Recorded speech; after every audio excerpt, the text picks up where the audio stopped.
En plus que pour ses tonniers et que pour sa phénoménale consommation de café, autrefois l'île de Groix était aussi connue pour avoir vu naître l'un des plus grands poètes en langue bretonne, Jean-Pierre Calour.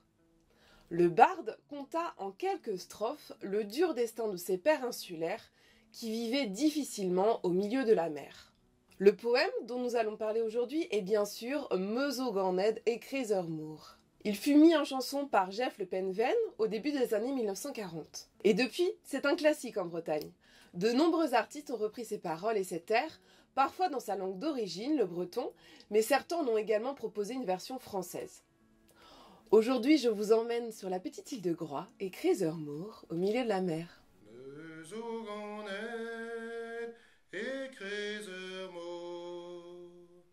Deux jours d'or, je suis Maëlys et bienvenue dans cette nouvelle vidéo où nous allons retracer l'histoire d'une chanson bretonne, la fort célèbre Meuzo-Ganed et Crézermoor. Mais dans un premier temps, nous allons revenir sur le destin tragique de son auteur, Jean-Pierre Hyacinthe Calour, ou Jan-Per Calour en breton ventey. Cette écriture est visible sur sa tombe. Le poète est né à Groix, à Kerklavzich, en juillet 1888. Il grandit dans ce même village situé au nord-ouest de l'île, au sein de la maison familiale. Son père est pêcheur, comme la quasi-totalité des hommes à Groix, et sa mère travaille la terre, comme le font toutes les femmes de l'île. Il a 2 sœurs et un frère. Jean-Pierre Calour n'avait que 2 ans et demi lorsque sa mère le confia aux Sœurs du Saint-Esprit, qui tenaient alors l'école à Kermunition, tout proche du bourg. Cette école est actuellement l'école Saint-Tudy. Il apprit à lire très vite et se mit aussitôt à dévorer tous les livres qui lui tombaient sous la main. À 6 ans, il passa à l'école primaire tenue par les frères des écoles chrétiennes, toujours au bourg, mais qui est aujourd'hui le collège Saint-Tudy, mais plus pour très longtemps car celui-ci vient d'être vendu.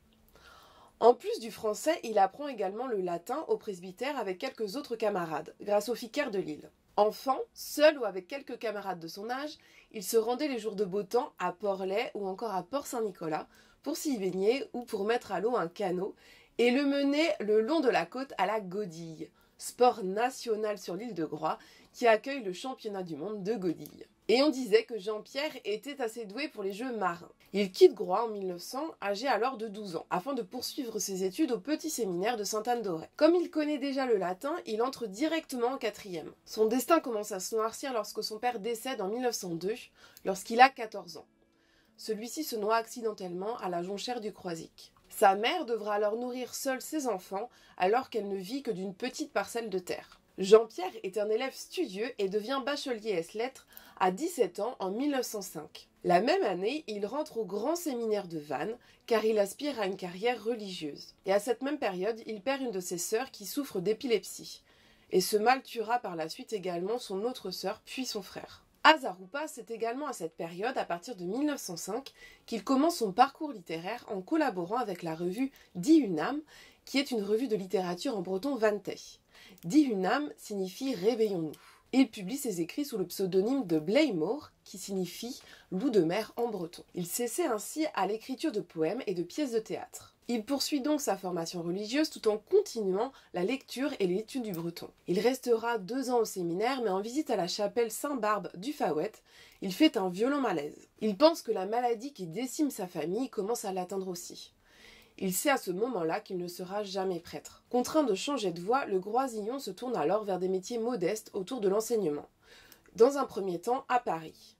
Il déteste d'ailleurs cette ville, il dit que c'est la ville du mal. Et il trouve réconfort dans les églises de la capitale. Il va travailler également un petit moment à Reims, où il commence à travailler sur l'histoire de son petit caillou, l'île de Groix. On peut noter qu'il écrivait en breton ventey, mais les écrits dans lesquels on retrouve vraiment le breton de Groix seront les lettres adressées à sa mère lorsqu'il est au front. De 1911 à 1913, il revient en Bretagne et passe ses 2 années de service militaire en garnison à Vitry. À l'aube de la guerre, il constitue le recueil Arendelin, qui signifie à genoux.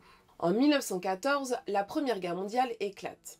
Jean-Pierre part au front en 1915. Juste avant de partir, il confie son recueil à Pierre Moquer, écrivain et militant breton. Il est constitué d'une 30aine de poésies, dont Meuzo-Ganed, et de leur traduction en français. Et il continue à écrire des poèmes aussi à cette période, mais beaucoup de lettres également. Et l'après-midi du mardi de Pâques 1917, le sous-lieutenant Calour est tué d'un éclat d'obus devant le bois d'Urvillers, dans l'Aisne, alors qu'il était en train de manger. Il a alors 29 ans. il devient une légende et un martyr de guerre breton. Il fut enterré sur place dans un cimetière pour les soldats. Son corps est ramené à Groix en juillet 1923 et repose au cimetière de Lille depuis. Son recueil de poèmes, Aren de Lyn, qui signifie à genoux, est publié de façon posthume en 1921 et est encore un des livres les plus achetés en langue bretonne. Jean-Pierre Callot reste un des plus grands poètes bretons et bretonnants. Je ferai probablement une vidéo consacrée à Jean-Pierre Callot, où on rentrera plus en détail dans sa vie et où on parlera aussi de ses autres œuvres. Je vous amènerai peut-être aussi à Groix, à certains endroits un peu qui marquent son histoire. Meuzo-Gannet des Crisermour est le genre de chanson dont l'air reste bien dans la tête. Oui, mais qui a eu la brillante idée de mettre en musique les 3 premières strophes de ce doux poème? On quitte maintenant la petite île de Groix pour se rendre à Pontivy, où naît le compositeur Jeff Le Penven en 1919. Formé au Conservatoire de Paris, puis chef d'orchestre de l'Orchestre de Bretagne à partir de 1940, Jeff Le Penven est passionné par les pays celtes, par la Bretagne aussi évidemment, et par sa musique. Et tout ce qu'il créera aura un lien avec les différentes activités culturelles si fortes dans notre beau pays, comme par exemple la danse, les chants ou encore la musique traditionnelle évidemment. Il est connu pour avoir créé Cornen Penerbet, la cantate du bout du monde, lors des fêtes de Cornouailles en 1957. Mais ce qui nous intéresse ici, c'est principalement qu'il composa l'air que l'on fredonne désormais sur le poème de Jean-Pierre Callot. C'est lors de ces années productives pour les différents mouvements bretons que Jeff compose pour l'orchestre rennais et qu'il se rapproche du mouvement artistique des Seisbreuil, notamment de René-Yves Creston. Il publie un recueil de mélodies qui est illustré par ce dernier, en 1942, et en 1944 paraissent alors 2 recueils de mélodies composés sur des textes de poètes bretons. Les Terres en naine. C'est également à cette époque qu'il crée Bodadegger Zonering avec Pauline Monjarret. Et c'est entre 1940 et 1943 qu'il composera la mélodie de Meuzo-Gannet des Crisermour. Le morceau est enregistré en 1957 et il est chanté par la cantatrice Mona Cheris et elle est accompagnée de Jeff Le Penven lui-même au piano. Le disque est un 45 tours commercialisé par la maison de disques bretonne Moes Braze. Je vous mets le lien sous la vidéo pour écouter cette version et toutes les autres dont je vais parler par la suite aussi d'ailleurs. Puis, dans les années 70, l'air devient populaire. Et vous savez grâce à qui? Grâce à Alan Stivell bien sûr, et à son album Reflet. Cette fois-ci, elle est chantée par contre en français, et elle est accompagnée de la fameuse harpe celtique. Dans les années 90, Meuzo-Gannet est interprétée par l'Héritage des Celtes, une réunion de musiciens se proclamant celtes. Et elle est reprise par Don Arbraz, par Gilles Servat, par Didier Skiban, mais également par Jan Fanch-Kemner, qui consacra d'ailleurs, peu de temps avant de nous quitter, une réinterprétation du recueil de Jean-Pierre Callot, Aren de Lyn. Ce fut une commande du centre culturel Amzernevey, situé à Pleumeur, en 2017, pour commémorer les 100 ans de la mort du barde. Le spectacle s'articulait autour de l'œuvre poétique et de correspondance de Jean-Pierre Callot pendant la guerre. Une traduction française de ses poèmes était également proposée, en plus des poèmes en breton. En 1998, elle fut également interprétée par le groupe de rock celtique L'Ange Vert sur l'album Les Armes de Bretagne. Et vraiment très récemment, en 2021, le groupe breton Fleuve reprit cette chanson avec au chant Sarah Floor. L'arrangement est surprenant mais donne une toute autre dimension à la chanson, beaucoup plus moderne, planante et douce. Lorsque l'on n'est pas bretonnant, on sait souvent ce que signifie Meuzo-Gannet des Crisermour. Mais, ça ne va pas plus loin.